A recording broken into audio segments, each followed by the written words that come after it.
उधर दिल्ली एनसीआर में कोहरे ने एक बार फिर दस्तक दी है। पूरा दिल्ली एनसीआर कोहरे की घनी चादर में लिपटा हुआ है, जिसका यातायात पर भी असर पड़ रहा है। मौसम विभाग ने दिल्ली और पश्चिमी उत्तर प्रदेश के कई इलाकों में घने कोहरे का अलर्ट जारी किया है।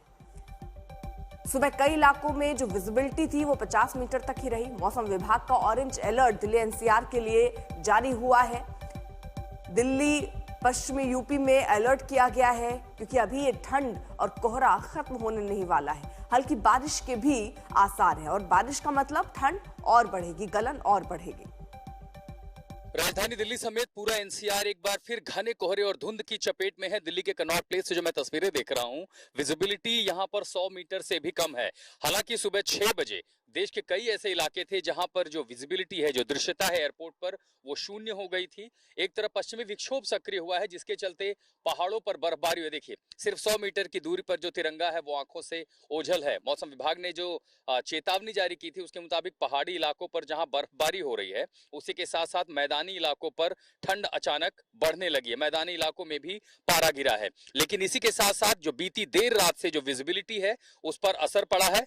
खासकर आगरा, बरेली और इसी के साथ गाजियाबाद का हिंडन हो या भटिंडा हो, ऐसे कई जगहों पर विजिबिलिटी शून्य है। पालम एयरपोर्ट पर सुबह 6 बजे विजिबिलिटी 100 मीटर के लगभग आ गई थी, और इस समय मैं दिल्ली के कनॉट प्लेस में हूं। ये पीछे LIC हेडक्वार्टर दिख रही है। 360 डिग्री में अगर देखूंगा तो विजिबिलिटी बेहद कम है, जिसका सीधा सा असर यातायात पर पड़ेगा। हवाई यातायात हो, रेल यातायात हो, सड़क यातायात हो, रफ्तार पर भी असर पड़ जाता है, क्योंकि विजिबिलिटी इतनी कम है कि ठीक आगे की गाड़ियां दिखाई नहीं दे रही हैं। पश्चिमी विक्षोभ के चलते बर्फबारी, मैदानी इलाकों पर ठंड बढ़ेगी। लेकिन इसी के साथ साथ बीते 2-3 दिनों में हमने जो अचानक देखा कि तापमान में जो न्यूनतम तापमान थोड़ा बढ़ा था, एक बार फिर वो नीचे आएगा। दिल्ली में 2 तारीख से लेकर के 3 तारीख के बीच में कई जगहों पर मध्यम बारिश की भी संभावना जताई गई। लेकिन कोहरे का असर अचानक बीती देर रात से जो कोहरे की चादर थी, उसने न सिर्फ हरियाणा, पंजाब, राजस्थान के हिस्से, उत्तरी मध्य प्रदेश के साथ साथ दिल्ली समेत पूरे एनसीआर को अपनी चपेट में ले लिया है। विजिबिलिटी कई जगहों पर शून्य भी हो सकती है। दिल्ली एनसीआर एक बार फिर घने कोहरे की चादर में है। दिल्ली के कनॉट प्लेस में मनीष विधुड़ी के साथ मैं आशुतोष मिश्रा, आज तक। राष्ट्रपति भवन के बाहर का क्या नजारा है वो भी जरा आपको हम दिखाते हैं।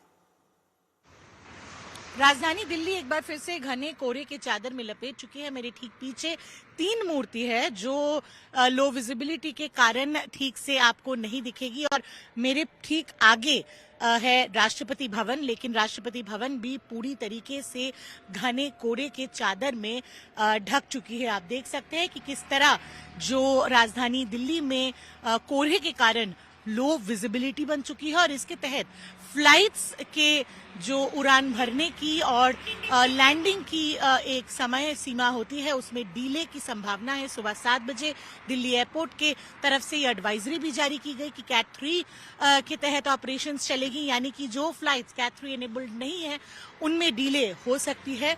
तो आप अपना फ्लाइट एडवाइजरी और फ्लाइट डिटेल्स चेक करिए, उसके बाद ही एयरपोर्ट जाइए। और इसके अलावा आप देख सकते हैं कि कैसे फिलहाल जो दिल्ली है वो कोहरे के चादर में ढक चुकी है, और ये स्थिति ऐसी है कि कोल्ड वेव का कोई वार्निंग तो नहीं था, लेकिन उसके बावजूद भी हम देख सकते हैं कि कैसे आज कोहरे ने दिल्ली को पूरी तरीके से ढक दिया है। वीडियो जर्नलिस्ट अनुराग सक्सेना के साथ श्रेया चैटर्जी, आज तक। ऑरेंज अलर्ट जारी किया गया है, और सीधा संकेत दिख रहा है कि आने वाले कुछ दिन अभी और सर्द रहेंगे।